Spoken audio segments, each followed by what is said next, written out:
Oi oi! Alright, how's it going? I'm Grant, you're you. This is Do The Review. Today is another installment in the Ulterior Underground series celebrating bands, artists, artifacts and events from across the history of alternative rock. Today we're examining the discography of the 2000s chaotic, wild, post-hardcore and alternative band, the Icarus line. The Icarus line were formed in LA during the late 90s and were active all the way up until 2015, producing a number of 7-inches, EPs and about 8 albums that ran the gamut from psychedelic, aggro, stooges, punk, at some points noise rock freakouts akin to something like free jazz, from there going to Grinder Man, Bad Seeds-esque dirty swampy blues. The band were led and guided by the enigmatic Joe Cardamone, who was the group's constant throughout the tumultuous personnel changes and who is also a great producer, solo artist and collaborator himself. Highlights of which include an amazing album with Mark Lanegan, Dark Mark vs Skeleton Joe. You might remember I talked about that album as part of our episode Remembering Mark Lanegan through 5 key albums that I posted last week, and if you didn't, well, go ahead and cue that one up to play next. It's linked down below. I was very fortunate to talk with Joe Cardamone at length on all things Icarus line just a couple of weeks ago, and that conversation will be released in full next week. Honestly, if you're a fan of his or the Icarus line, you're in for a treat. While I might still be getting my bearings with this whole interview thing, Joe was just like on point. We discussed the making of every Icarus album, and I've never heard him go into this much depth really anywhere else. So stay tuned for that. As a precursor to the interview, I wanted to put this together, a retrospective, because in prep for that conversation with Joe, I really went deep on the discography, and I thought this would be a neat way for me to provide, I guess, a decent introduction for people less familiar with the band, and would also give me an opportunity to convert all those notes I made into, hopefully, some sort of interesting commentary. We'll hear a little from Joe as we go, and then you can tune back in next week for the full conversation. But, you know, if you're watching this from the future, just check in the description below because it will already be linked there. So, like many bands who manage to make some sort of career out of music, if you peel back the curtain behind their first album, you'll usually find the members had a couple projects beforehand, and the Icarus line are no different. Before Icarus, childhood friends Cardamone and Alvin de Guzman formed the band Cankersaurs. Now, if you're an Icarus line fan and you haven't checked out the limited recordings that are available online from Cankersaurs, I recommend it. But be prepared to be surprised, because in a positive way, but if you're anything like me, you associate the Icarus line with a kind of wild, loose, psychedelic kind of rock and roll, but like twisted, bad trip psychedelic, none of that like Hendrix Peace and Love stuff. And although the earliest recordings of Icarus were far more rooted in hardcore, nothing prepared me for the upbeat, bouncy and catchy California hardcore of Cankersaurs. Yeah. I mean, it was like Southern California early punk, you know, like Black Flag, Descendants, even like a few little East Coast bands like Born Against was a favorite band of ours, or at least mine. You can find the song Fuck Your Yearbook on streaming, but I'd also recommend checking out the full Pivot EP that I managed to find on YouTube. I'll link it down below for you to check out. It's really cool, good fun, and really tight. In particular, I want to shout out the bass lines on this thing because they're doing the absolute most in the way that always works well in that sort of vibe of punk. So it was certainly no lack of talent then, or songs or commitment, that prevented the Cankersaurs from developing further. Rather, it was tragedy. In 1997, the band's drummer, and based on that material I could hear a real driving force of the group, Tim Childs, was killed suddenly in a car accident. A tragedy at any point in time, but knowing all the members, including Childs, I think were no older than 18, I think some as young as 16, it just kind of really underlines that tragedy even more. And naturally the remaining members were completely rocked by this event, with the group with Cankersaurs immediately dissolving and even for a time going their separate ways. But ultimately they would reconfigure in a new form, and thus the Icarus line was born. Starting life straight out on the road and armed with the bones of unfinished Cankersaurs tracks, the band came out the gate swinging and releasing music straight away.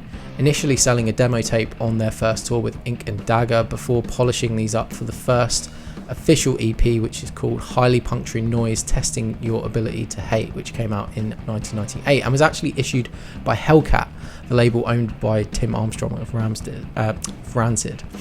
This one, again, is pretty hard to find outside of YouTube, but I highly recommend checking it out. The link to it's below, and in particular take a look at the song Swallow for its absolute fury and sick closing breakdown. It's unclear whether the death of Childs informed the darker, angrier tone of Icarus, but without a doubt, while the California hardcore speed and energy was there, Highly Puncturing Noise and the quick follow-up Red and Black Attack revealed an aggressive and blisteringly confrontational evolution to the snotty, hyperactive fun of Cankersaurs. Between the blast of hardcore and Red and Black Attack, the band would blend in segues of live jams and noise, which I kind of misread as a kind of foreshadowing of the more expansive and dissonant route the band would ultimately go down, where in fact it was much more sentimental than that, with these segues actually coming from the very last Cankersaurs rehearsals featuring Tim Childs on drums before his passing. It was also kind of nice to be able to have the first Icarus line, like, release or whatever you want to call it, have Tim on it for us. Yeah. So that we kind of carried him forward into the next evolution of something we started as kids together. You know, it was meaningful to us to be able to do that. So Mono was the band's first official album after a few years gaining a reputation on the circuit with an intimidating and savage live presence. Once again, an evolution in sound is presented, with the band slowing down the hardcore tempo just enough to allow some real rock and roll swing into the mix. Love Is Happiness, the album's opener, is an absolute banger and blows me away every time I put it on. It actually reminds me of the first song on the first album from another band I love, the track Heart Attack American from the also LA native band The Bronx. While those guys actually didn't hit the scene until like 2 or 3 years later, I really feel like there's a shared spirit with this aesthetic that's created when a group spent their teens absolutely submerged in hardcore and then kind of try their hand at evolving into playing rock and roll. And that comparison and description really only describes one aspect of Mono though. It shows up a couple more times, more on tracks like Feed a Cat to Your Cobra, but elsewhere we get a flashback to the hardcore of early days with Rape of the Holy Mother, and more importantly the start of a dark psychedelic journey the band would continue on future albums with In Lieu, Keep Your Eyes Peeled and SPMC. It's an absolutely killer debut, but in true Icarus line style, it nearly didn't happen. It didn't go well. It didn't go well at all. There was some kind. I was just a prick at the time, anyways. You know what I mean? I'm like obsessed with Funhouse or something, and like Mark Trombino's playing me clips from like I don't even remember what it was. It was like Skylarking or something like that. You know, he was like playing me songs from Skylarking and I'm playing him stuff from Funhouse, and we're just, it's not working out, right? Fortunately, after a lot of friction in the studio in those first sessions, the next producer partnership proved fruitful and the band were able to complete the album, get it out there, and initially find an audience over here in the UK. And what came from that kind of breakthrough was a signing to one of the biggest quote unquote indie labels around at the time, Richard Branson's V2, which afforded the band a significant budget to expand on that bad acid trip psychedelic sound with their sophomore release Penance Suare. Sonically, this album feels like putting your face against a sandblaster. It's a tornado of butcher hooks and razor blades. It's Funhouse era Stooges blended with the second sides of Black Flag's My War or Slip It In. It's the sludgy bass of a band like Melvins and a touch of the Stones' rarely seen evil streak they had in the late 60s and early 70s. And we were very deliberate, you know, in a chaotic way. You know what I mean? It's like, okay, let's blow up a bass amp today. You know, there was things like that were happening just because, you know, we wanted to hear what amp would sound like before it catches on fire, you know. Penance Suare is willfully confrontational. It kneecaps its hooks as they emerge. It does not want to be your friend. Spike Island is an absolute banger whichever way you slice it, but it's really interesting to me that they chose not to repeat that big vocal hook of the "Can't keep her clean." It seems equally as purposeful as putting the clearest single of the album, Party the Baby Off, right at the end of the record, almost like a test to any potential normies that might put this record on. Like, you want a singable rock and roll tune? Alright, well, you're going to get Up Against the Wall, Motherfucker and Kiss Like Lizards first. The latter track is one of my absolute favourites, with this climbing bass line that doesn't sound like it actually fits and you always think should end before it does. I can't talk about this LP enough. It's just one of those records I'll never forget. It blew my 16, 17-year-old mind when I first heard it. I didn't even get it really the first time. There was just like an evil, twisted sound I couldn't help but keep going back to. Penance Suare to me is a stylistic template of what great rock should be. Loose but tight, aggressive, swaggering, and totally idiosyncratic. This one is wild. So, after Penance, the band would go through a lineup shift, a trend I think happened between every release of theirs in some way, shape or form.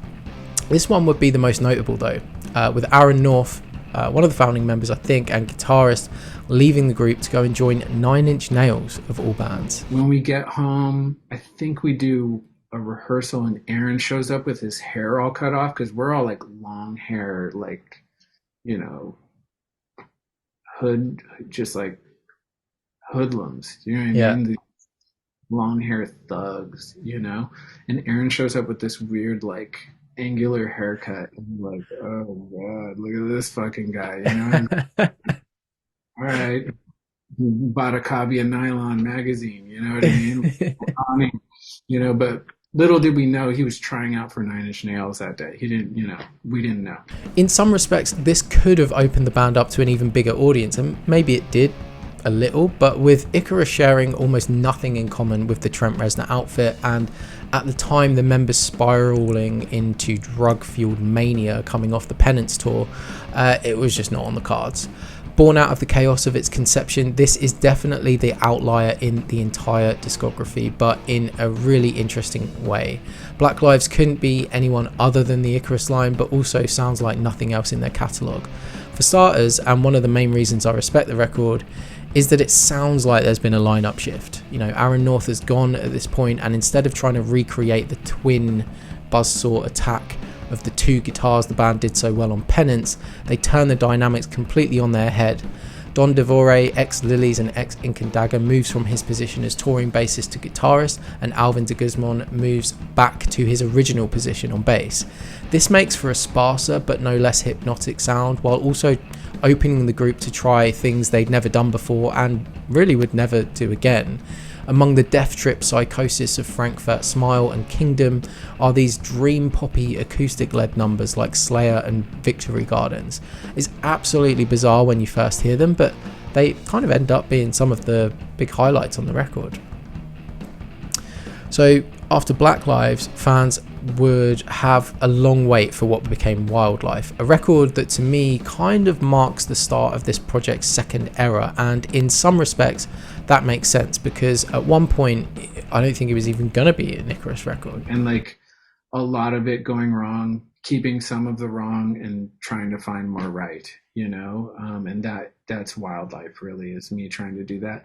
And also at that point, I didn't know if it was going to be a record for the Icarus line or if it was going to be for myself, because there was like a good chunk before it came out where I was wanting to call it Joe Cardamon versus the Icarus line, you know, and kind of have it splinter off. The final album that was eventually produced and adorned with the Icarus line name has actually become one of my favourites. It kind of feels like a refocus after Black Lives at the Golden Coast, bringing the guitars back to the forefront and going back to the well of Stooges proto-punk, but where the muse used to be Funhouse, this one with tracks like Sin Man, Sick Blues, one of the catchiest in the entire catalogue, scratches more of a raw power vibe. As with any Icarus album though, even while in some respects touching on some familiar sounds, it never stays in one place. There's always an evolution, some new strings added to the bow. The record brings in this kind of nomadic, transient, outlaw blues kind of vibe through acoustic guitars and lots of gang vocals. Songs like King Baby, We Sick and We Want paint a picture of this band turned roving pirate gang slowly emerging over a nearby hill, ready to take your town for everything and leave it reduced to ashes. All the Little Things could in some respects be the definitive Icarus line rock and roll banger with a Heavy Stones or Primal Scream vibe. It's almost crazy it kind of took this long in their career to kind of get to it. And fans were treated to a real fast follow-up from Wildlife with a 1-2 punch of Slave Vows and in 2013 and 2014's Avowed Slavery, essentially a double album released in 2 halves. For many, this was a return to the Icarus of old, the Icarus of Penance. Yeah, I think like Slave Vows is one that people kind of tie to Penance, like spiritually in a way or something like that, you know. And I think that we did afford ourselves time to experiment. I think Lance came back to the group, who was an original member, who also wrote on a lot of the songs for Penance. Like Lance was the bass player up until the recording, right? You know, so that energy that he had came back to the band for Slave Vows, you know, and it's almost more of the original band at that point than ever, really, because it's Alvin, Lance, and myself and Jeff. While I definitely get the comparisons to Penance Suare, this record and the previous one kind of mark the band's transition into that kind of Bad Seeds at their most unhinged sort of sound, coupled with some real Doorsy moments creeping in.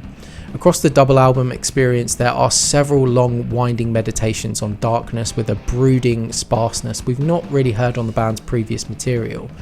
Dark Circles, Dead Bodies and The Father the Priest leave so much space and are happy in some instances to really just let a single instrument or single phrase build and build and build like a mantra, rather than fill every moment with explosive and abrasive or thrilling moments. Here the songs breathe. Until, in the case of a song like Dead Bodies, they just pull the pin and absolutely let rip with one of the best out and out rock moments in the entire catalogue. Elsewhere, I would pull out the sadistically crunchy Junkadelic and the blues march of Raise Your Crown, a track with some great cardamom lyrics and a really cool off-kilter beat that feels like a mechanical gear like reluctantly turning over.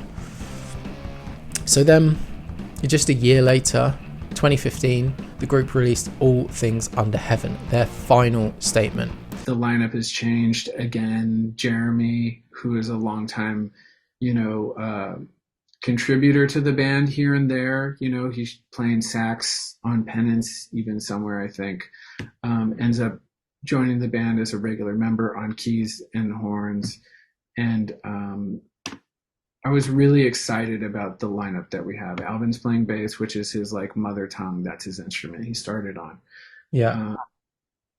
Kyle Spider on guitar, who's probably, you know, my favorite guitar player in LA, you know, still to this day. It was like, this guy can play like how someone should be able to play. And John Bennett is playing guitar, kind of like holding down sort of like meat and potato feedback duties, and just kind of like basically he's the straight man. He's playing Alvin's role, you know. I mean, Alvin did on guitar, so we kind of have like a wild man and a straight man, and then there's me on guitar. So there's 3 guitar players in the room, and we did it live. You know, we play the record live, like over and over. A 70-minute ride of some of the most maniacal, paranoid psych rock, psych punk freakouts the band would ever put to tape, along with a few of the most kind of tender, poignant and powerful pieces some might never have pegged this band for. All Things Under Heaven really lives up to its name. It is musically dense. There is just so much material here, but the more you go back to it, the more it seeps in. Incinerator Blue is a 12-minute epic that I can just get totally lost in, with its deep groove and punchy drums that sound like they're constantly fighting back against the unruly tide of guitar feedback they're lost in by the end of the piece.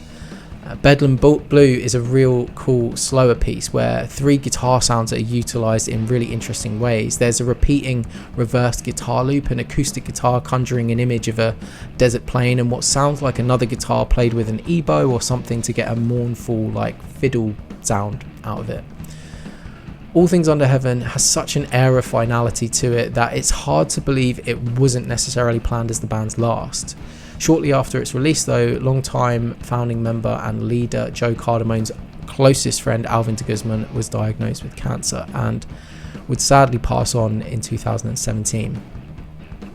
It was immediately clear from literally the opening moments of my conversation with Joe how important Alvin was to the band, but more importantly to him.